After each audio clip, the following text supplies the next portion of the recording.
నిజామాబాద్ జిల్లా బోధన్ పట్టణంలోని deputy DO కార్యాలయంలో యుఎస్ఎఫ్ఐ విద్యార్థి సంఘం ఉమ్మడి జిల్లా కార్యదర్శి సంజయ్ తల్లారే ఆధ్వర్యంలో మీడియా సమావేశం నిర్వహించారు. ఈ సందర్భంగా వారు మాట్లాడుతూ ఉమ్మడి నిజామాబాద్ జిల్లాలో గల విద్యార్థుల ప్రభుత్వ వసతి గృహాల్లో వార్డెన్లు ఎవరూ సమయపాలనను పాటించడం లేదని, అదేవిధంగా అక్రమాలకు పాల్పడుతున్నారని, విద్యార్థులకు మెను ప్రకారం సరైన భోజనం అందించడం లేదని, బాలికల వసతి గృహాల్లో సరైన వస్తువులు కూడా లేవని, నిత్యావసర వస్తువులను అమ్ముకుంటున్నారని, కావున ఉన్నతాధికారులు దీనిపై చర్య తీసుకోవాలని, లేని ఎడల విద్యార్థుల ఆధ్వర్యంలో వసతి గృహాల ముందు బైఠాయించి పెద్ద ఎత్తున ధర్నా నిర్వహిస్తామని, అదేవిధంగా కలెక్టర్ దృష్టికి ఆ పై స్థాయి కూడా తీసుకెళ్తామని తెలిపారు. ఈ కార్యక్రమంలో జిల్లా కార్యదర్శి మంగేష్, విద్యార్థులు తదితరులు పాల్గొన్నారు. సమయ పాలన పాటించడం లేదు. అదే కాకుండా అంతకుముందు మేము ఈ గవర్నమెంట్ ఏదైతే కాంగ్రెస్ గవర్నమెంట్ వచ్చిందో దానికి యుఎస్ఎఫ్ఐ తరఫున మేము స్వాగతిస్తున్నాం. గతంలో మెస్ ఛార్జీలు బిల్లులు ఇప్పటికీ రాలేవు, ఆ బెస్ ఛార్జీలు పెంచాలి, అదేవిధంగా ఇప్పుడు దాన్ని అమల్లోకి తేవాలి అనేసి ఒక ఉద్దేశంతో చేస్తున్నాం.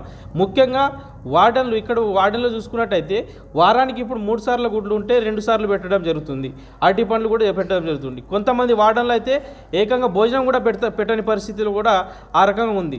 మేము ఫోన్లో యుఎస్ఎఫ్ఐ విద్యార్థి సంఘం మేము డివిజన్ అధికారికి ఫోన్లో మాట్లాడడం జరిగింది. ఆయన మాట తీరు చూస్తే ఎట్లా ఉందంటే ఒక వెటకారంగా మాట్లాడడం జరుగుతూ ఉంది. అసలు మీరు విజిట్ చేస్తున్నారా లేదా సార్ అని అడిగితే మేము చేస్తున్నామని చెప్తున్నారు. మేము అక్కడ పోయి విద్యార్థులకు అడిగితే మా యొక్క విద్యార్థులు అక్కడ పోయి అడిగితే హాస్టల్ వార్డెన్ పేరు తెలియదు, అక్కడ ఉన్న అధికారి పేరు తెలియని పరిస్థితి కనబడతా ఉంది. మేము ఒకటే అడుగుతున్నాం, కొంతమంది వార్డన్లేమో వాళ్ళ ఎస్సీ డిపార్ట్మెంట్ ఉంటుంది, కొంతమంది వాళ్ళ భార్యనేమో బీసీ డిపార్ట్మెంట్లో పనిచేస్తుంది, మొత్తం ఎవరాలేమో ఈ వార్డెన్ని నడిపిస్తూ ఉంటారు. కొంతమంది వార్డెన్స్ ఇక్కడ బియ్యం అమ్ముకుంటున్నారు. ఆ బియ్యం ఎక్కడ అమ్ముకుంటున్నారు అనేది కూడా మా దగ్గర గట్టి ఎవిడెన్స్ ఉన్నాయి. మీకు చెప్తున్నాము, ఈ విలేకరుల సమావేశం ద్వారా, మా మీడియా మిత్రుల సమావేశం ద్వారా మా విద్యార్థి లోకం తరఫున మీకు చెప్తా ఉన్నాము. మీరు కనుక సమయ పాలన పాటించకుండా మీరు ఎక్కడ కూర్చుంటున్నారు, మీరు బియ్యం ఎక్కడ అమ్ముకుంటారు, అదే కాకుండా మీకు ఇంతనా సిగ్గు శరం ఉందా లేదా అని మేము అడుగుతూ ఉన్నాం. బాత్రూమ్ డోర్లు, పైపులు, ఆ పాత ఇనుప సామాన్లు కూడా అమ్ముకోవడానికి మీకు జీతాలు ఇస్తా లేదా గవర్నమెంటు అని మేము ఈరోజు యుఎస్ఎఫ్ఐగా ప్రశ్నిస్తూ ఉన్నాం. ఈరోజు అదే కాకుండా ఏదైతే మెను ఉందో మెను ఫెస్టివల్లో ఫుడ్ పాయిజన్ అని చాలామంది మేము అస్తవ్యస్త పడుతూ ఉన్నారు. ఒకవేళ మీకు రైస్ బాగా రాకపోతే మీరు రిటర్న్ గోదాంకి పంపించండి, మంచి భోజనాన్ని అందించండి. ఈ సందర్భంగా ఏదైతే వాళ్ళ డిస్ట్రిక్ట్ ఆఫీసర్స్ ఉన్నారో వాళ్ళని మేము ప్రశ్నిస్తూ ఉన్నాం. మీరు అసలు డిస్ట్రిక్ట్ ఆఫీసర్లుగా ఉండి మీ క్షేత్రస్థాయిలో పని చేయకుండా మీ యొక్క గదుల్లోకే పరిమితం అయితే మీరు ఏ విధమైనటువంటి మీరు పని చేస్తూ ఉన్నారని అడుగుతూ ఉన్నాం. డివిజన్ ఆఫీసర్లేమో ఈ హాస్టల్ వాడంతో బట్టి కుమ్మక్కాయ పని చేస్తూ ఉన్నారు, మీరేమో అక్కడే ఉంటారు, ఏసీలలో మీరు ఉంటారు, ఎండలలో మా విద్యార్థులు సావాలా. మేము మంచి భోజనం అందించకుంటే, వాళ్ళు ఆహారం అందించకుంటే వాళ్ళు ఏ విధమైనటువంటి చదువుకుంటారు. అదేవిధంగా గర్ల్స్ హాస్టల్కి సంబంధించి అక్కడ సి టీమ్ని మేము పెట్టాలనేసి మేము కోరడం జరుగుతుంది.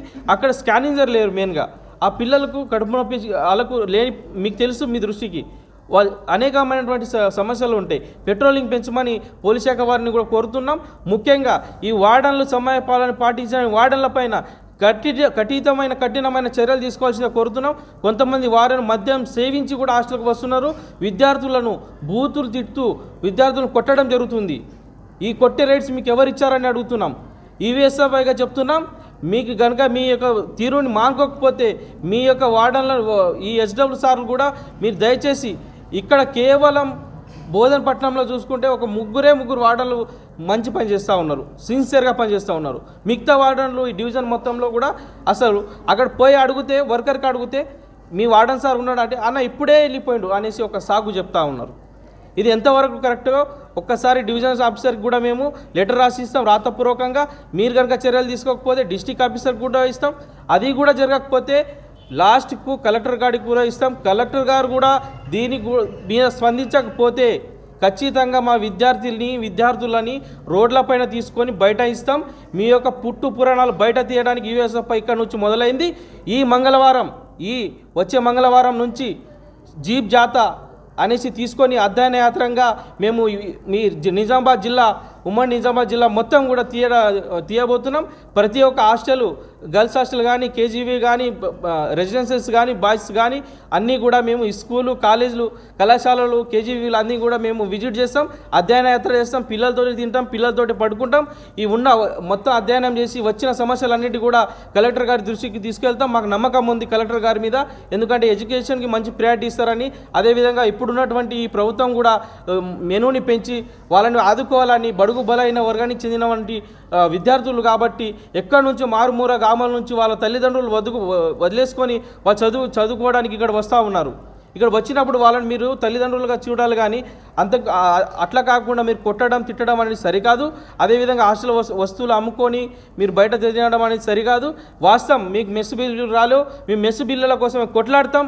ఖచ్చితంగా మెస్ బిల్లు రావాలి, మెస్ బిల్లు విడుదల చేయాలి. ఖచ్చితంగా ఈ కాంగ్రెస్ ప్రభుత్వాన్ని మేము కోరుతున్నాం. యూఎస్ఎఫ్ఐగా ఆ మెస్ బిల్లు విడుదల చేస్తే ఆ మంచి భోజనం పెడతారు వాళ్ళు కూడా. మీరు మెస్ బిల్లు విడుదల చేయాలి. ఏదేమైనప్పటికీ లాస్ట్గా ఒకటే చెప్పబడుతున్నాం, హాస్టల్ వార్డన్లు సక్రమంగా పని చేస్తలేరు, సమైన పాలన పాటిస్తలేరు.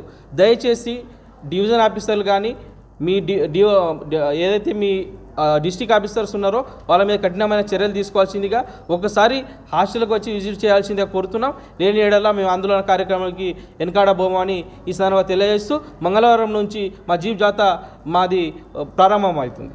Thank you so much. నా పేరు సంజయ్ తల్లారే. నేను ఉమ్మడి నిజామాబాద్ జిల్లా కార్యదర్శిని. మరిన్ని అప్డేట్స్ కోసం మా ఛానల్ని సబ్స్క్రైబ్ చేయండి.